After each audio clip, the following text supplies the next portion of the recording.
কিন্তু দ্বিতীয়বার স্বাধীনতা অর্জন করা বাংলাদেশে এই প্রথম মাহফিলের লোকটা ছাড়তে পারলাম না, কারণ এটাও একটা স্মৃতি হয়ে থাকবে ইনশাআল্লাহ। মাহফিলটা আমি ক্যান্সেল করেছিলাম, এই সময় আমার বাইরের সফর ছিল, কিন্তু যখন দেখলাম দেশের অবস্থা বেগতিক, সফরে যেতে না যেতে যে পরিস্থিতি এখন যেদিকে যাচ্ছে, টুডে অর নেভার, হয়তো অকস্মাৎ কিছু হয়ে যাবে, না হলে কখনোই হয়তো কিছু হবে না, সেরকম পরিস্থিতির অবতারণা হবে। সব জরুরি কাজটাজ ফেলে তাড়াতাড়ি চলে আসলাম যে এই বিজয়ে শরীক থাকতে হবে। আলহামদুলিল্লাহ এয়ারপোর্টে নামলাম, আর নেমেই শুনলাম যারা পালানোর পালিয়ে গিয়েছে, এমনকি এয়ারপোর্টের মধ্যে অনেক পুরুষকেও পেলাম বোরকা পরে ভেতরে ঢুকে কোন রকম যান বাঁচানোর চেষ্টা করেছে। আলহামদুলিল্লাহ এখন তো মনে হচ্ছে যে আমরাও আমাদের লক্ষ্যের দিকে এক ধাপ এগিয়ে গেলাম। মক্কা থেকে হাবাসায় আসলাম, আরেকটা ধাপ এগিয়ে গেলেই মদিনায় পৌঁছবো ইনশাআল্লাহ। এবং ইনশাআল্লাহ আল্লাহ চাইলে সেদিন বেশি দূরে না যেদিন এদেশের আকাশে কালিমার পতাকা দুলতে শুরু করবে। তো যে আয়াত আমি খুতবার মধ্যে পাঠ করেছি, রব্বুল আলামিন এই আয়াতের মধ্যে মুসলমানদেরকে মৌলিক 4টা দিক নির্দেশনা দিয়েছেন। রব্বুল আলামিন বলেন, আল্লাযীনা ইম্মাক্কানাহুম ফিল আরদ, আরে আমার বান্দা তো তারা যাদেরকে পৃথিবীর মধ্যে আমি যদি ক্ষমতা দেই। ক্ষমতা দেওয়ার মালিককে? ক্ষমতা দেওয়ার মালিককে? আমরা যেদিন জন্মেছিলাম প্রথমেই আমাদের কানে যে আওয়াজ উচ্চারিত হয়েছিল সেটা হলো আল্লাহু আকবার। আর আজান দেওয়া হয়েছে ডান কানে এসে, ইকামত দেওয়া হয়েছে বাম কানে এসে। এরপর যখন দুনিয়াও চিনতে শিখলাম, সবচাইতে বেশি যে বাক্যটা আমরা শুনি, জানি অথবা না জানি, অর্থ বুঝি অথবা না বুঝি, সবচাইতে বেশি যে বাক্যটা আমাদের কর্ণকুহরে ধ্বনিত হয় সেটাই হলো আল্লাহু আকবার। আযানেও শুনি আল্লাহু আকবার, ইকামতেও শুনি আল্লাহু আকবার, নামাজ শুরুও করি এটা বলে আল্লাহু আকবার। নামাজের এক রকম থেকে আরেক রকমে যাই তখনও বলি আল্লাহু আকবার। উচ্চ স্থানে আরোহণ করি তখনও বলি আল্লাহু আকবার। ঈদের দিন ঈদগাহে যাই তখনও বলি আল্লাহু আকবার। এমনকি যেদিন আমার চূড়ান্ত শেষ বিদায় হবে সেদিনও আমাকে সামনে শুয়ে দিয়ে সমস্ত মুসল্লিরা, সমস্ত মুসলমানরা এটাই বলবে আল্লাহু আকবার। তো এই যে শুরুতেও আল্লাহু আকবার, শেষেও আল্লাহু আকবার, মাঝেও সবচাইতে বেশি আল্লাহু আকবার, এর শিক্ষা কি রে ভাই? কথা তো এটাই, আল্লাহু আকবার মানে হলো আল্লাহ সবচাইতে বড়। তো যেই মানুষ জন্ম নেওয়ার পরেই প্রথম তার ডান কানে আর বাম কানে গেঁথে দেওয়া হয়েছে আল্লাহ বড়। আরে যখন দুনিয়া চিনতে শিখেছে তখনও যাকে নিয়মিত শোনানো হয়, নিয়মিত তার কানে ধ্বনিত হয় আল্লাহ বড়, সে কিভাবে মনে করতে পারে বাতিল বড়, তাগুত বড়, স্বৈরাচারী বড়, ফ্যাসিবাদী বড়, ইউরোপ বড়, আমেরিকা বড়, ইসরায়েল বড়, চীন বড়, ভারত বড়? আরে বড় যদি কেউ থাকে একমাত্র আমার আল্লাহ আছে। আর বাকি যত বড়দেরকে আমরা বড় মনে করি, আল্লাহর সামনে তারা একটা মশার ডাকার সমান দাম রাখে না। এই বরত্বকে বলা হয় আল্লাহর চাদর। কোরআন মাজিদের মধ্যে আছে, ওয়ালাহুল কিবরিয়াউ ফিস সামাওয়াতি ওয়াল আরদ, আসমান আর জমিনে বরত্ব একমাত্র আল্লাহ। এমনকি সেই হাদিসে কুদসির মধ্যে আছে, আল্লাহ বলেন আল কিবরিয়াউ রিদাই, আর এই অহংকার আর বরত্ব এটা হলো আমার চাদরের মতো। ওয়াল আজমাতু ইজারি, মাহাত্ম্য আর মহিমা এটা আমার লুঙ্গির মতো। ফামান নাযানি বিওয়াহিদিন মিনহুমা, বান্দা খুব ভালো করে শুনে নে, এই বরত্ব আর মহত্ব নিয়ে যে টানাহেচড়া শুরু করবে, আকবাতুহু ফিন্নার, আমি আল্লাহ তাকে উল্টো মুখী করে জাহান্নামে ছুঁড়ে ফেলব। দুনিয়ার মধ্যে আমাদের ইমামরা বহু আগ থেকেই বলে গিয়েছে যে জুলুম হলো এমন একটা জিনিস যে জুলুমের সঙ্গে কখনো স্থায়িত্ব থাকে না। ইমামরা স্পষ্ট বলে গিয়েছেন, যদি কোনো মুসলমান বাদশাহ জালেম হয় তার পতন অনিবার্য। আবার যদি কোনো কাফের বাদশাহ ইনসাফকারী হয় তাহলে এটা সম্ভব যে দুনিয়ার মধ্যে তার রাজত্ব দীর্ঘস্থায়ী হবে, লম্বা টাইম সে টিকতে পারবে। মানে কিছু কিছু পাপ আছে এমন যেটার কারণে দুনিয়ায় পাকড়াও আসে, আর কিছু পাপ আছে এমন যেটার জন্য দুনিয়াতে আল্লাহ ছাড় দেন, তবে আখিরাতে গিয়ে পাকড়াও করেন। বেয়াদবি আর জুলুম খুব ভালো করে গেঁথে রাখেন। বেয়াদবি, সেই বেয়াদবি আল্লাহর শানেই হোক, সেই বেয়াদবি রাসূলুল্লাহ সাল্লাল্লাহু আলাইহি ওয়াসাল্লামের শানেই হোক, সেই বেয়াদবি সাহাবায়ে কেরাম রাদিয়াল্লাহু আনহুম আজমাইনের শানেই হোক, সেই বেয়াদবি আহলে বাইতের শানেই হোক, সেই বেয়াদবি উম্মার ইমামদের শানেই হোক, সেই বেয়াদবি উলামায়ে কেরামের শানেই হোক, সেই বেয়াদবি তালিবুল ইলমদের শানেই হোক। তো এই বেয়াদবি আর জুলুম এমন একটা জিনিস, যারাই এতে লিপ্ত থাকে দুদিন আগে বা পরে আল্লাহ তাদেরকে এমন ভাবে পাকড়াও করে, যেন তেন পাকড়াও না, যেই পাকড়াও দেখে অন্যদের ভেতর কলিজা পর্যন্ত কেঁপে ওঠে। মানুষ তো আন্দোলন তুঙ্গে যাওয়ার পরে নিশ্চিত হয়েছে যে হয়তো এবার সফলতা আসবে, বিজয় আসবে, কিন্তু আল্লাহর কসম, ওই আল্লাহর নামে কসম করে বলছে যার হাতে আমার প্রাণ, যখন কারাগারে দীর্ঘ 1 বছর পর্যন্ত প্রত্যেক রাত্রে, এমন কোন রাত মিস নাই যেই রাত্রে পাশের সিট থেকে হোক, পাশের রুম থেকে হোক, যেহেতু সব আলেম আর তালেবুল ইলমদেরকে একসাথে রাখা হয়েছিল, 1300 তো হলো অফিসিয়াল ঘোষণা অনুসারে গ্রেফতার হয়েছে, কিন্তু আমরা তো সাক্ষী কিসের 1300 চাইতেও অনেক বেশিকে বিভিন্ন উদ্ভট এবং বিভিন্ন আজিব মামলা দিয়ে গ্রেফতার দেখানো হয়েছে। তো সে 1 বছর পর্যন্ত গভীর রাতে যখন এমন আলেম, যাদের কারো বয়স 60-এর উপরে, কারো বয়স 70-এর কাছাকাছি, কারো 50-এর উপরে, যখন শুনতাম গভীর রাতে দিলের ভেতর থেকে একটা চিৎকার দিয়ে উঠতো আল্লাহ, আরে তখনই আল্লাহর কসম দিল সাক্ষ্য দিত এই জালেম টিকবে না, এই স্বৈরাচারী টিকবে না, কারণ এইরকম বদদুয়ার ভার নেওয়ার মতো ক্ষমতা আল্লাহ দুনিয়াতে কাউকে দেন নাই। তো ক্ষমতার মালিককে? বান্দা যখন বারবার এটা ভুলে যায় তখনই তার দ্বারা ভুল হতে থাকে, সেটা যে কোনো লাইনে হোক। নিজের ব্যক্তিগত ঘরের মধ্যেও আমাকে চিন্তা করতে হবে, এই যে আমার বাচ্চা কাচ্চা, এই যে আমার নাতিপুতি, এই যে আমার স্ত্রী, তাদের উপর যে আমার একটা পাওয়ার, এই পাওয়ারও কিন্তু আমি নিজের থেকে কামাই করি নাই, এটাও দিয়েছেন কে? একটা জিনিস মাথায় রাখবেন, আল্লাহকে অস্বীকার বান্দা 2 ভাবে করে। যেমন ধরেন, একদিকে ফেরাউন ডাইরেক্ট দাবি করে বসলো আনা রব্বুকুমুল আলা, আমরা সেজদায় গিয়ে বলি সুবহানা রব্বিয়াল আলা, কিন্তু নিজের ব্যাপারে সে দাবি করলো একই বাক্য আনা রব্বুকুমুল আলা, আমি তোদের সবচাইতে বড় রব। কিন্তু ওই জামানায় কারুন যে ছিল, নাম তো আপনারা শোনার কথা, মুসা আলাইহিস সালামের জামানায় সেই যে অনেক টাকা পয়সার অধিকারী কারুন, সে কিন্তু ডাইরেক্ট এটা বলে নাই যে আমি রব, এটাও বলে নাই যে আল্লাহ বলতে কিছুই নাই, নাস্তিক। যেমন আমাদের শাহবাগে বহুত পাওয়া যায়, ঢাকা ইউনিভার্সিটির চত্বরে গেলেও বহুত পাওয়া যাবে, এরকম দাবি কারুন করেছে, আপনি দলিল দেখাতে পারবেন না। উল্টো কারুন কি বলেছে, কোরআনে আল্লাহ তার বাক্যই উল্লেখ করে দিয়েছে, ক্বালা ইন্নামা উতিতুহু আলা ইলমিন ইনদি, কারুন বলেছে নিশ্চয়ই আমাকে এসব কিছু দেওয়া হয়েছে। এটা মানছে যে দাতা একজন আছে, তবে দাতার নাম মুখে আনে না, কারণ দাতার নাম মুখে আনলে ব্যবসার ভালো জমবে না। আমাদের বাংলাদেশে দেখেন না, হুজুররা যত ভালো কাজই করুক না কেন, এক শ্রেণীর তথাকথিত সুশীলরা এগুলো কখনো মুখে আনতে চায় না। পত্র পত্রিকার চিপায় চাপায় কোনাকাঞ্চির মধ্যে এগুলো আপনি খুঁজে পাবেন না। উপরন্তু প্রশ্ন ছড়বে, তোমরা করেছোটা কি? আরে করে নাই কি? আগে এটা বল, আগে পার্সেন্টেজ মাপো যে হুজুর এই দেশের মধ্যে মোট জনতার কয় পার্সেন্ট আর বাকি মানুষ কয় পার্সেন্ট, কারণ হিসাব হবে পার্সেন্ট অনুসারে, পার্সেন্টের বাইরে গিয়ে হিসাব করলে তো লাভ হবে না। হুজুর যদি থাকে 10 লাখ আর আপনি তার থেকে সার্ভিস আশা করেন 10 কোটির, এটা ভণ্ডামি ছাড়া আর কিছু হবে না। সেই 47ই বলেন আর সেই 2013ই বলেন, 2021ই বলেন আর 2024ই বলেন, আরে হুজুর রক্ত দিতে তো কম দেয় নাই। সেই যে 2013 সালে ওলামায়ে কেরাম যে রক্ত দিয়েছে, কেন আমাদের সিলেটের সন্তানরা রক্ত দেয় নাই? এই আশপাশে বহুত মানুষ সেদিন শাহাদাত বরণ করে নাই? এই যে দীর্ঘ এতকাল হয়ে গেল, কই 2013 আর কই 2024, অর্ধেক শেষ হয়ে গিয়েছে, আজ পর্যন্ত তাদের তালিকা প্রকাশিত হয় নাই, তাদের নামে কোনো চত্বর বানানো হয় নাই, তাদেরকে নিয়ে পত্র পত্রিকায় কোনো রিপোর্ট করা হয় নাই, তারা মিডিয়ার কোনো কাভারেজ পায় নাই। আরে মিডিয়ার কাভারেজ এমন জিনিস, যে পায় তাকে নিয়ে সবাই দরদ দেখায়, যে পায় না তার নামটাও লোকে মুখে আনতে চায় না। আরে সীমান্তের মধ্যে কত মানুষই মরে, কিন্তু দেখবেন ফেলানির নামটাই বারবার আসে। কেন? কারণ সবারটা মিডিয়া একভাবে হাইলাইট করে না। এই মিডিয়া, দাজ্জালি মিডিয়া, মানুষের মন আর মগজকে নিয়ন্ত্রণ করে। আমি একটা নগদ উদাহরণ দেই, রাসেলস ভাইপার কই গেল? নগদ উদাহরণ। মাঝখানে পত্রিকা খুলেন, টেলিভিশন চ্যানেল খুলেন, রাস্তায় যান, আরে রাসেলস ভাইপার আর ভাইপার আর ভাইপার।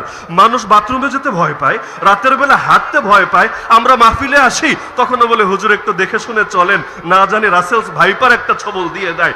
আর তখন পত্রিকায় রিপোর্ট করত ঢাকা থেকে মাত্র 100 কিলোমিটার দূরে আছে রাসেলস ভাইপার, পরের দিন ঢাকা থেকে মাত্র 90 কিলোমিটার দূরে আছে রাসেলস ভাইপার। মানে জগতের সবচাইতে বড় সমস্যা রাসেলস ভাইপার। কিন্তু এখন কোথায় চলে গেল সেই ভাইপার? নাকি ফ্যাসিবাদী ভাইপারের চিপায় পড়ে রাসেলস ভাইপার বাংলাদেশ ছেড়ে রাগ করে ইন্ডিয়া চলে গেছে। রাসেলস ভাইপারে তো আর ভিসা দেয় নাই, ও তো আর ইন্ডিয়া যাওয়ার কথা না। তাহলে কই হারায় গেল ভাইপার? আমাদের মিডিয়াগুলো কিভাবে ভুলে গেল? তার মানে এই মিডিয়াগুলো মানুষের মন আর মগজকে নিয়ন্ত্রণ করে, এক এক সময় এক একটা জিনিস হাইলাইট করে বাকিগুলো আড়াল করার চেষ্টা করে। এই আন্দোলনে যারাই কোরবানি দিয়েছে আমরা প্রত্যেকের কোরবানিকে স্বীকার করি। এমনকি সে যদি বাম রাজনীতিও করে, এমনকি সে যদি নাস্তিকও হয়, কিন্তু সে যদি যে কোনো বাইরের ধর্মের লোকও হয়, এই কয়দিন সে যদি কষ্ট করে স্বীকার করতে বাধ্য না? আরে কি বলেন, স্বীকার করতে বাধ্য না? হাদিসে আছে মাল্লাম ইয়াশকুরিন নাস লাম ইয়াশকুরিল্লাহ, যে মানুষের শুকরিয়া আদায় করে না সে আল্লাহরও শুকরিয়া আদায় করে না। কিন্তু এর মানে তো এটা না যে এখন নতুন করে হুজুরদের দিকে বাঁকা আঙ্গুল তোলা হবে, কি রে হুজুররা তোমরা কি করলা? আরে হুজুররা কি করেছে সেটা খুঁজতে চাইলে তোমাকে ওই পত্রিকার পাতা থেকে দৃষ্টি উঠাতে হবে, কারণ পত্রিকার পাতাগুলো হুজুরদের জন্য এখনো বরাদ্দ না। বাংলাদেশে দেখেন না, অনেক বাক স্বাধীনতার কথা বলা হয়। এই দেশে মানুষ বাক স্বাধীনতা পায়, ভালো কথা, কিন্তু এই বাক স্বাধীনতার নামে নাস্তিকরা ঠিকই নবীকে গালি দেয়। বাক স্বাধীনতার নামে কেউ কেউ আল্লাহ তাআলার কার্টুন পর্যন্ত বিভিন্ন ব্লগে ছাপা দৃষ্টতা এই বাংলার জমিনে দেখিয়েছে। আর সেই বাক স্বাধীনতার চর্চা করার কারণে আমাদেরকে দীর্ঘ 1 বছর কারাগারের অন্ধকার প্রকোষ্ঠে কাটাতে হয়েছে। এখন তো পত্রিকায় রিপোর্ট হয়, এখন তো সংবাদ মাধ্যমে ছাপে, মানুষ অবাক, আরে আয়না ঘর এটা আবার কি জিনিস? আরে ডিবির মধ্যে কাউন্টার টেরোরিজমের মধ্যে এত ভয়ানক রুম কিভাবে থাকতো মানুষ? আরে দেখেই এত ভয় পাচ্ছেন। আর আমাদের মতো মানুষ যাদের সেখানে দিনের পর দিন কাটাতে হয়েছে, শুধু তা না, রমাজানও গিয়েছে, ঈদের দিনও গিয়েছে, তাদের অনুভূতিটা কেমন লেগেছে একটাবার চিন্তা করেন। ওই কষ্টগুলো নিয়ে যখন মুখ থেকে কথা বের হয়, সেই কথার মধ্যে তো মধু থাকবে না, সেই কথায় আগুন থাকবে, তো এটাই স্বাভাবিক। আরে যে কষ্ট করেছে সেই তো কষ্টের গুরুত্ব বোঝে। আর তখন যদি বারবার বলতে চায় হুজুররা দেশটাকে আফগানিস্তান বানাতে চায়, এর চাইতে হাস্যকর বিষয় কি হতে পারে? আরে তোরা যদি দেশটাকে আমেরিকা বানানোর ধান্দা করতে পারিস, তোরা যদি দেশটাকে দিল্লি আর ভারত বানানোর ধান্দা করতে পারিস, হুজুররা কেন দেশটাকে মক্কা আর মদিনা বানানোর চেষ্টা করতে পারবে না? হুজুররা কেন এই দেশের প্রতিটি ইঞ্চি ইঞ্চি মাটিকে আল্লাহ এবং তার রাসূলের রঙে রঙিন করতে পারবে না? কথা বললেই বলবে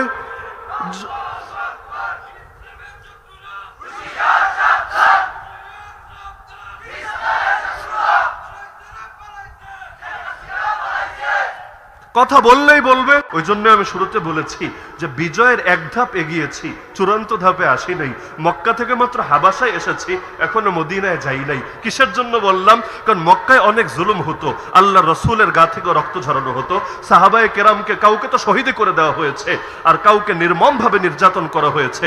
মুসলমান যখন হিজরত করে হাবাসায় চলে গেল, বাহ্যিকভাবে নির্যাতন বন্ধ হয়েছে, এখন আর কেউ মারে না, এখন স্বাধীনভাবে নামাজ পড়া যায়, ইবাদত বন্দেগী করা যায়, কেউ এসে গায়ে হাত তোলে না। কিন্তু ইসলাম কিন্তু কায়েম হয় নাই।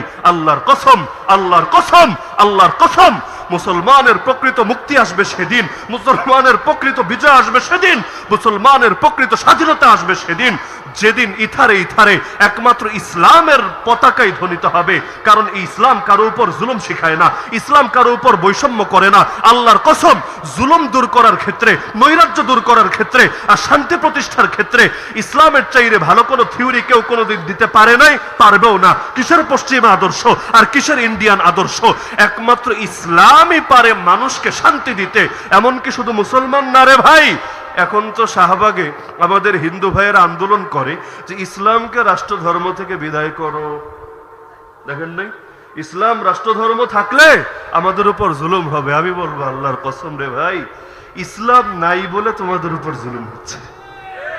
যেই জামানে ইসলাম ছিল সেই মদিনার ইতিহাস পড়ো, আল্লাহর রাসূল যখন মক্কা বিজয় করলেন মক্কার ইতিহাস পড়ো, আবু বকর, ওমর, ওসমান, আলী রাদিয়াল্লাহু আনহুমের ইতিহাস পড়ো, আমাদের খেলাফতের সময়ের ইতিহাস পড়ো। আরে মুসলমান যদি জুলুমি করত 800 বছর, একটাবার চিন্তা করেন, যারা ভারতে গিয়েছেন কথাটা ভালো বুঝবেন, 800 বছর পর্যন্ত মুসলমান গোটা হিন্দুস্তান, শুধু বর্তমান ভারত না, গোটা হিন্দুস্তান শাসন করার পরও এখনো পর্যন্ত ভারত হিন্দু সংখ্যাগরিষ্ঠ থাকে কিভাবে আমাকে বলেন? মুসলমান যদি জুলুমি করত সবাইরে পিটিয়ে পিটিয়ে মুসলমানই তো বানিয়ে ছাড়তো, যারা গ্রহণ করতো না বাড়ি ঘরে আগুন দিত, উপাসনালয়ে গিয়ে পুড়িয়ে দিত। যুক্তির দাবি তো এটা। আরে একটা জেনারেশন চেঞ্জ করতে 800 বছর লাগে না রে ভাই। 1 শতাব্দীতে 3টা জেনারেশন থাকে, 100 বছরে 3টা জেনারেশন। একটা জেনারেশনের গড় আয়ু 23 বছর। এটা লিখে গিয়েছেন ইমাম ইবনে খালদুন রহমাতুল্লাহি আলাইহি তার আল মুকাদ্দিমা কিতাবের মধ্যে। তাহলে 1 শতাব্দীতে যদি 3টা জেনারেশন থাকে, তাহলে 8 শতাব্দীতে কতগুলো জেনারেশন 3 দিয়ে পূরণ করলে বের হবে? এতগুলো জেনারেশন লাগে নাকি হিন্দুরে ধরে ধরে মুসলমান বানাতে? ইসলাম জুলুম শিখায় নাই। ইসলাম নাই বলে তোমরা জুলুমের শিকার হচ্ছ। কারণ বিভিন্ন জন নিজেদের রাজনৈতিক ধান্দা পূরণ করার জন্য তোমাদেরকে টার্গেট বানাচ্ছে। তোমাদেরকে মেরে তারা অন্য দেশকে এই দেশে ঢোকানোর ধান্দা করছে। ভারত যখন বাংলাদেশের সংখ্যালঘু নিয়ে অনেক আফসোস করে, আমার সবচাইতে বেশি হাসি আসে, আবার কষ্টও লাগে। কারণ যেহেতু নিজের চোখে ভারত দেখে এসেছি, বৈষম্য কাকে বলে, সংখ্যালঘুর উপর জুলুম কত প্রকার আর কি কি হতে পারে। এমনকি আমরা তো ওই দেশের নাগরিক না, বাংলাদেশের নাগরিক। আমাদের সঙ্গে দেশে ঢোকা থেকে শুরু করে দেশ থেকে বের হওয়া পর্যন্ত মাথায় পাগড়িও না, শুধু মাথায় টুপি, গায়ের মধ্যে জামা, আর লেবাসটা হুজুরের লেবাস, মুখের মধ্যে দাড়ি। এজন্য পদে পদে পদে কি পরিমাণ যে বৈষম্যের শিকার হতে হয়েছে। বড় বড় মসজিদে গিয়েছি, দিল্লির শাহী মসজিদ, ভাবতে পারেন কিসের বাইতুল মোকাররম, ছোট দেশের ছোট জায়গা, কিন্তু দিল্লির শাহী মসজিদ, সেখানে পর্যন্ত বাইরের মাইকে আজান দিবে এই সাহস কারো নাই। বয়ান হবে, বয়ান পক্ষে না বিপক্ষে দূরের কথা, বয়ান করার কোনো সুযোগ নাই। এমনকি বড় বড় জায়গা দেখা যাচ্ছে বাইরের মাইকে আজান দেওয়ার সাহসটা পর্যন্ত করছে না। এমনকি শাহী মসজিদে নামাজ পড়তে গেলাম, পাশে বসে একজন বলছে, হুজুর আমি 26 কিলো দূর থেকে এখানে নামাজ পড়তে এসেছি। কেন রে ভাই, তোমার এলাকায় মসজিদ নাই? না হুজুর মসজিদ আছে, কিন্তু এই সংখ্যা গরিষ্ঠরা সেখানে জুম্মার নামাজ পড়তে দেয় না, ওরা ভয় পায় আমরা সেই এলাকায় কম, ওরা বেশি, এজন্য আমাদেরকে এখানে আসতে হচ্ছে। তো যারা নিজেদের সংখ্যালঘুদের সাথে আচরণ করে, ওরা যদি আরেকজনের সংখ্যালঘুকে নিয়ে মাথা ঘামায়, এর চাইতে আফসোসের বিষয় কি হতে পারে? চালুনি চিনেন? কি বলে এখানে? চালুনি বুঝেন তো? চালুনি যদি সুইকে বলে, কি রে সুই, তোর পেছনে ছিদ্র কেন? তাহলে এটা কত বড় হাস্যকর ব্যাপার হবে। সুই বলবে, আরে আমার পেছনে একটা ফুটা, এটাই তোর নজরে পড়লো, আর তোর যে পুরাটাই ফুটা ফুটা ফুটা, পুরাটাই ছিদ্র ছিদ্র ছিদ্র, এটা তোর নজরে পড়লো না। এর চাইতে আফসোসের বিষয় কি হতে পারে? মাঝে মধ্যে একটা বিষয় চিন্তা করবেন। মনে করেন আমি একজন হুজুর মানুষ, আমি ভুল করতে পারি না? আরে বলেন না, আমি ভুল করতে পারি না? আমি ভুল করলে কেউ এসে, মুরব্বী কেউ এসে আমাকে শাসাতে পারে না? অবশ্যই পারে। কিন্তু আমি যেহেতু হুজুর, আমাকে শাসানোর পর আমি যদি বলি, দেখেছো ও হলো হুজুর বিদ্বেষী, আলেম বিদ্বেষী, ধর্ম বিদ্বেষী, কোরআন বিদ্বেষী, ও কাফের, ও বেঈমান, ও নাস্তিক, ও মুরতাদ, আমার ফতোয়া কি ঠিক হবে? আরে বলেন, আমার ফতোয়া কি ঠিক হবে? আচ্ছা, সমাজে কি শুধু পুরুষ ভুল করে নাকি নারীও ভুল করে? নারী ভুল করতে পারে না? এখন একজন নারী ভুল করলো, মনে করেন সালিশি হলো, তাকে ধমক দেওয়া হলো, বিভিন্ন বকাঝকা করা হলো। এখন সে গিয়ে মিডিয়ায় বলল, আমি নারী বলে আজকে আমার উপর নির্যাতন হয়েছে, আমি নারী বলে আজকে আমাকে বকাঝকা করেছে, এরা নারী বিদ্বেষী, এরা নারীর শত্রু। এগুলো বাংলাদেশে চলছে আজকাল। তাহলে দেখা যাচ্ছে আচরণ করা হয়েছে এক কারণে, কিন্তু কাহিনীটাকে সাজানো হচ্ছে ভিন্ন কোনো ভাবে। মনে করেন বাংলাদেশের মধ্যে হিন্দু নাই, খ্রিস্টান নাই, বৌদ্ধ নাই, মুসলমান নাই। মুসলমান ধরেন যারা রাজনৈতিকভাবে বিশেষ কোনো দল করে, দল করার কারণে তাদের উপর এই কয়দিনে বিভিন্ন অ্যাটাক হয়েছে, সহিংসতা হয়েছে। মনে করেন আমরা বাহ্যিকভাবে আমরা কোনো সহিংসতা সাপোর্ট করি না, কিন্তু যেটা হয়েছে এটা তো অস্বীকার করা যায় না। তো মুসলমানের উপর যখন হলো, কেউ কিন্তু বলে নাই হামলাকারীরা ইসলামের দুশ্মন। যখন কোনো হিন্দুর উপর আক্রমণ হলো, এ কারণে না যে সে হিন্দু, বরং এ কারণে সে অমুক দলের অনুসারী, তখন ঠিকই বলা হচ্ছে বাংলাদেশে হিন্দু নির্যাতন হচ্ছে, বাংলাদেশে সংখ্যালঘু নির্যাতন হচ্ছে। আরে যুদ্ধ লাগাও বাংলাদেশে, আরে বাংলাদেশে এই হুজুরগুলারে দমন করো, বাংলাদেশটাকে ধর্মমুক্ত রাষ্ট্র বানানোর তদবির করো। এগুলো হচ্ছে নাকি হচ্ছে না? তাহলে এই সমস্ত চক্রান্ত থেকে তো সাবধান থাকা প্রত্যেকের জরুরি, যে কোনটা হচ্ছে ধর্মের কারণে, কোনটা হচ্ছে ব্যক্তিগত কারণে। একটাকে আরেকটার সঙ্গে মিলিয়ে ফেলার কোনো যুক্তি নাই। তো বলছিলাম, ক্ষমতা দেয় কে? আল্লাহ বলেছেন, আমি ক্ষমতা দিলে যারাই ক্ষমতায় আসবে তাদের দায়িত্ব হলো 4টা। কয়টা? কয়টা দায়িত্ব? নিজে ক্ষমতায় আসেন বা না আসেন, কোরআনের সবক শিখে রাখার মধ্যে দোষ নাই। আল্লাহ চাইলে একদিন না একদিন কাজে লাগবে ইনশাআল্লাহ। কারণ জেনারেশন পরিবর্তন হচ্ছে। যদি এই জেনারেশন না হয়েও পরবর্তী জেনারেশন অন্তত ইসলামের সহি সবক পায়, ইনশাআল্লাহ সেদিন বেশি দূরে না যেদিন এই বাংলার জমিনও ইসলাম জিন্দা হবে। তাহলে যারাই ক্ষমতায় আসবে, যখনই আসবে, তাদের নাম তত্ত্বাবধায়ক সরকারি হোক, তাদের নাম অন্তর্বর্তীকালীন সরকারি হোক, তাদের নাম গণতান্ত্রিক পদ্ধতিতে নির্বাচিত সরকারি হোক, তাদের নাম যা মনে চায় তাই হোক, কিন্তু আল্লাহ বলেছেন যদি তারা আমার বান্দা হয় তাদের দায়িত্ব হবে 4টা। 1 নম্বর দায়িত্ব আকামুস সালাহ। আপনি বলবেন হুজুর 1 নম্বর দায়িত্ব দেশের অর্থনীতি ঠিক করা, 1 নম্বর দায়িত্ব কারাগারের বন্দীদের মুক্ত করা, 1 নম্বর দায়িত্ব হলো নিজের সীমানাগুলোকে সুসংহত করা, কিন্তু আল্লাহ বলছেন না, সবচেয়ে বড় দায়িত্ব 1 নম্বর দায়িত্ব হলো সালাত কায়েম করা। সালাত মানে কি? নামাজ। ওমর রাদিয়াল্লাহু আনহু তার রাষ্ট্রের সব গভর্নরকে চিঠি লিখে পাঠিয়েছিলেন, ইন্না হাম্মা উমুরিকুম ইনদিয়াস সালাহ, তোমাদের যত ডিউটি, যত দায়িত্ব, এর মধ্যে সর্বপ্রধান দায়িত্ব আমার কাছে হলো নামাজ। কারণ নামাজ হলো ইসলামের খুঁটি। মান হাফিজাহা ওয়া হাফাজা আলাইহা হাফিজা দীনাহু, যে ব্যক্তি নামাজের হেফাজত করে, নামাজের ব্যাপারে যত্নবান থাকে, সে তার বাকি দিনকে হেফাজত করবে আশা আছে। কিন্তু আমান দাইয়াহা, যে নামাজকেই বরবাদ করে, ফাহুয়া লিমা সিওয়াহা আদিয়াউ, সে অন্যগুলোকে আরো বেশি বরবাদ করবে। আরে লাঠি দিয়ে পিটিয়ে কয়জনরে মানুষ করবে? দিল যদি তৈরি না হয়, মানুষকে হামলা মামলা দিয়ে কখনো নিয়ন্ত্রণ করা যায় না।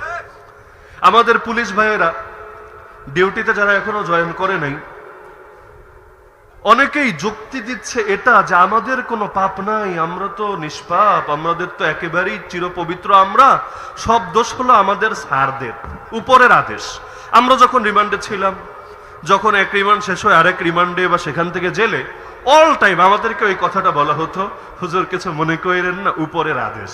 এমনকি আমাদের মধ্যে যাদেরকে পিটানো হয়েছে, অনেকটা তো ভয়াবহ জুলুম নির্যাতনও করা হয়েছে, অনেকক্ষণ মারছে, মনে করেন হাঁটুতে পিটাচ্ছে অথবা এখানে পিটাচ্ছে, ওদের মাইরগুলো হয় জয়েন্টে জয়েন্টে, দেখতে খুব বেশি কিছু বোঝা যাবে না। তো জীবনের তরে আপনি সুস্থ স্বাভাবিকভাবে চলতে পারবেন না। এই যে এখন বড় বড় আলেম যাদেরকে দেখেন, দেখবেন অনেকে কয়দিন আগে ছিল পুরো সুস্থ, খালি জেল থেকে ঘুরে এসেছে, এখন দাঁড়াতে গেলেও একজন ধরে দাঁড় করাতে হয়, বসা শোয়া সবকিছুই অস্বাভাবিক, অথচ দেখতে মনে হচ্ছে ফিট। তাহলে সমস্যা কোথায়? সমস্যা সেখানে। তো একদিকে মারতো, মারার পর বলতো হুজুর বদদোয়া দিয়েন না, কি করব বলেন, উপরের আদেশ। আমরা তো সারা জীবন বলে এসেছি, তোমাদের যদি সবচাইতে বড় যুক্তি হয় উপরের আদেশ, আমরা যে কথাগুলো বলছি আমাদেরও তো সবচাইতে বড় যুক্তি এটা, সব উপরের উপর যিনি, উপরওয়ালা যিনি, তার আদেশ। আর উপরওয়ালার আদেশ যদি তোমার এই অফিসারের আদেশের বিপরীতে যায়, তবুও সেটা আমাকে বলতে হবে। যদি গুলি চালাও তাও চুপ থাকার সুযোগ নাই, আরে মামলা 1-10টা দিলেও চুপ থাকার সুযোগ নাই। কারণ ইমাম আবু হানিফা যদি কারাগার থেকে লাশ হয়ে বের হতে পারেন, ইমাম মালিক রহমতুল্লাহ আলাই যদি এটাও সহ্য করতে পারেন যে তার মতো মহান ইমামকে চেহারায় চুনকালি লাগিয়ে গাধার পিঠে চড়িয়ে মদিনার অলিতে গলিতে ঘোরানো হয়েছে, ইমাম আহমদ বিন হাম্বলের মতো ইমামকে আরে বছরের পর বছর এমন জুলুম নির্যাতন করা হয়েছে, বুড়ো বয়সে পিঠের গোশত পর্যন্ত কিমার মতো হয়ে গিয়েছে। ইমাম ইবনে তাইমিয়া রাহিমাহুল্লাহ যদি কারাগার থেকে লাশ হয়ে বের হতে পারে, মুজাদ্দিদ আল ফিসানি রাহমাতুল্লাহ আলাইহি যদি কারাবাসে তার জীবন কাটাতে পারে, সৈয়দ আহমদ শহীদ যদি বালাকোটের ময়দানে শাহাদাতের সুধা পান করতে পারে, আমাদের জীবন তো তাদের জীবনের চাইতে বেশি দামি না, আমাদের কথা তাদের কথার চাইতে বেশি দামি না। আল্লাহর কসম, আমরা আমাদের জান দিতে পারবো, কিন্তু কিছুতেই আল্লাহর দ্বীনকে গোপন করতে রাজি না।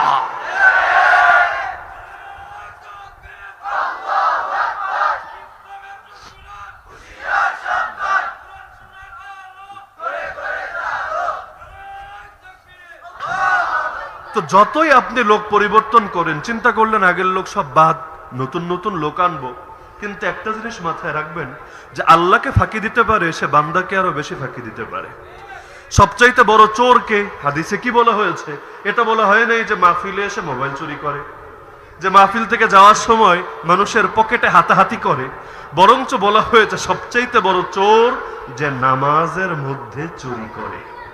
রুকু ঠিক মতো করে না, সিজদা ঠিক মতো দেয় না, নামাজের কোনো কিছুই ঠিক মতো করে না, যেমনটা আমাদের অধিকাংশের নামাজ। আর কি যে করি আর কি যে করি না নিজেরাও বুঝতে পারি না।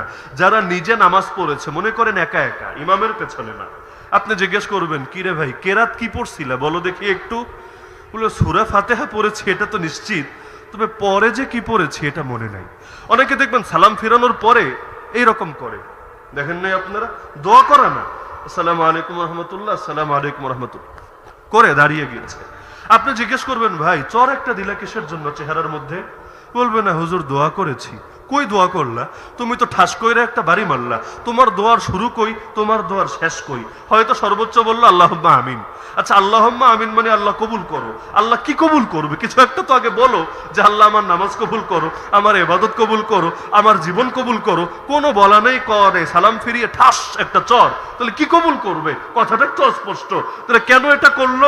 মানে দোয়ার কোনো আগ্রহ নাই, দোয়ার সঙ্গে তার দিলের সম্পর্কও নাই, করা লাগে তাই আর কি করছে। যেমন আল্লাহ নবী সাল্লাল্লাহু আলাইহি সাল্লাম মুনাফিকের একটা বৈশিষ্ট্য বলেছেন আসরের নামাজের উদাহরণ দিয়ে, যে আসরের নামাজের এত লম্বা ওক্ত 1 ঘন্টারও বেশি থাকে অনেক সময়, দেখা যায় পুরো টাইমে তার কোনো খবর নাই। যখন দেখে সূর্য বিবর্ণ হয়ে গিয়েছে, সূর্য ডুবে যায় যায় অবস্থা, আল্লাহ রাসূল সাল্লাল্লাহু আলাইহি সাল্লাম বলেন কামা ফানাকারা আরবাআ লা ইয়াযকুরুল্লাহ ইল্লা কালিলা। সে দাঁড়িয়ে 4টা ঠোকর মারে। মানুষ কিন্তু ঠোকর মারে না, পাখিতে মারে, কিন্তু আল্লাহ নবী শব্দ বলছেন এটা। সে দাঁড়িয়ে 4টা ঠোকর মারে, মানে সেজদা কোন রকম দিয়ে নামাজটা শেষ করে, বস্তুত আল্লাহকে স্মরণ করে না। তাহলে কি বুঝলেন এখান থেকে? যে আল্লাহকে ফাঁকি দেয় ও বান্দাকে অবশ্যই ফাঁকি দেবে। কারণ আল্লাহর চাইতে বড় কেউ হতে পারে? আচ্ছা মা বড় না আল্লাহ বড়? বাপ বড় না আল্লাহ বড়? নেতা নেত্রী বড় না আল্লাহ বড়? দল বড় না আল্লাহ বড়? তো যে আল্লাহর সঙ্গে আচরণ ঠিক রাখে না, যেমন অনেকে আছে না মিথ্যা কসম খায়, হাদিসে কিন্তু মুনাফিকের আলামত বলতে গিয়ে এগুলো বলা হয়েছে। মিথ্যা কসম মানে আল্লাহর নাম ভাঙিয়ে ফেলছে সে নিজের দুনিয়ার চাহিদা ঠিক করার জন্য। তাহলে যে এত বড় ধোঁকাবাজি করতে পারে আল্লাহর শানে, বান্দার শানে আর কি করবে এটা বলাই বাহুল্য। তাহলে যদি চান আদর্শিক রাষ্ট্র বানাতে, ওই রাষ্ট্রের মানুষদেরকে, মানুষ বলতে হিন্দু খ্রিস্টান না, ওই রাষ্ট্রের মুসলমানদেরকে নামাজি বানাতে হবেই হবে। নামাজের কোনো বিকল্প নেই। সৌদি আরবে যারা গিয়েছেন দেখার কথা, যদিও সেখানে পূর্ণাঙ্গ ইসলাম নাই, অধিকাংশ ক্ষেত্রেই নাই, কিন্তু অল্প যে কয়েকটা ক্ষেত্রে আছে, এগুলোরও কিন্তু বিপুল ফায়দা মানুষ ভোগ করে। এই দেশের যে কোনো মানুষ আপনি যদি তাকে নিয়মিত নামাজি বানাতে পারেন, 5 ওয়াক্ত নামাজ জামাতের সঙ্গে আদায় করে, বিশেষভাবে ফজর, কারণ যার ফজর ঠিক তার বাকিগুলো এমনিই ঠিক, আর যার ফজরে ভেজাল তার অন্য অনেক কিছুতেই ভেজাল। এজন্য হাদিসেও বলা আছে মান সাল্লা সুবহা ফাহুয়া ফি জিম্মাতিল্লাহ, যে ব্যক্তি ফজরের নামাজ আদায় করলো সে আল্লাহর নিরাপত্তার মধ্যে ঢুকে গেল, আল্লাহ নিজে তার নিরাপত্তা দিবে। ওর চাইতে বড় কপালওয়ালা জমিনে আর কে হতে পারে? তাহলে আপনারা যদি কখনো ক্ষমতায় আসেন, কি বিশ্বাস হয় আসবে না? ক্ষমতার মালিক যদি আল্লাহ হয়, তাহলে মুসলমানরা ক্ষমতায় আসবে না? বলবেন হুজুর মুসলমানরাই তো ক্ষমতায় আছে, হিন্দু খ্রিস্টান বৌদ্ধরা তো না। হ্যাঁ, এক হলো মুসলমান আল্লাহর প্রতিনিধি হয়ে ক্ষমতায় যাওয়া, আর এক হলো মুসলমান ইউরোপ, আমেরিকা, চায়না, ইন্ডিয়ার প্রতিনিধি হয়ে ক্ষমতায় যাওয়া। দুটো এক কথা না। মুসলমানদের রাষ্ট্রপ্রধানকে বলা হয় খলিফা। খলিফা মানে কি? প্রতিনিধি। কার প্রতিনিধি? আল্লাহর প্রতিনিধি, আল্লাহর রাসূলের প্রতিনিধি। আল্লাহর কথাই তার কথা। আল্লাহ বলে দিয়েছেন চোরের সাজা কি, আল্লাহ বলে দিয়েছেন ডাকাতের সাজা কি, আল্লাহ বলে দিয়েছেন কাদিয়ানের সাজা কি, আল্লাহ বলে দিয়েছেন ধর্মত্যাগের সাজা কি, আল্লাহ বলে দিয়েছেন ডাকাতের সাজা কি, আল্লাহ বলে দিয়েছেন নৈরাজ্যকারী সাজা কি। আল্লাহ যখন বলে দিয়েছেন, নতুন করে তোকে আবার বলতে হবে কোন দুঃখে? আর ইউরোপ বলেছে, লন্ডন বলেছে, আমেরিকা বলেছে, এগুলো দেখিয়ে তো কোনো লাভ নাই। আধুনিক রাষ্ট্রে কি চলছে দেখিয়ে কোনো লাভ নাই, কারণ তোমার আধুনিকতাকে তুমি ছুঁড়ে ফেলো। সব আধুনিকের শ্রেষ্ঠ আধুনিক যে ইসলাম, সেটাকেই তুমি গ্রহণ করো। ইউরোপ বলো আর আমেরিকা বলো, সোভিয়েত বলো আর চাই বলো, সবকিছুর লয় আছে, সবকিছুর ক্ষয় আছে, সবকিছুর পতন আছে। আল্লাহর দিনের কোনো লয় নাই, আল্লাহর দিনের কোনো ক্ষয় নাই, আল্লাহর দিনের কোনো পতন নাই। তাহলে মুসলমান যদি আল্লাহর প্রতিনিধি হয়ে ক্ষমতায় আসে, 1 নম্বর দায়িত্বই হবে নামাজ কায়েম করা। আপনি বলবেন হুজুর খালি নামাজই পড়াবে, আর কিছু করা লাগবে না? মুফাসসিরিনে কেরাম লিখেছেন যে নামাজ পড়ানো মানে শুধু নামাজই না, বরং দেহ দিয়ে যত ইবাদত করা হয়, দৈহিক ইবাদত যত আছে, যেমন রোজা দেহ দিয়ে তো রাখতে হয়, আরো যত ইবাদত দেহ দিয়ে করতে হয়, সব নিজেও করবে, অন্যদেরও করতে বলবে। কেমনে বলবে? ভাই পড়লে ভালো হয় না, এভাবে না। এটা তো দাওয়াতের ভাষা, এটা তো নসিহতের ভাষা। এটা শাসকের ভাষা না, বরং ইসলামের এই হাদিসটা সামনে রাখলে বুঝবেন আল্লাহ নবী বলেছেন বাচ্চার বয়স যখন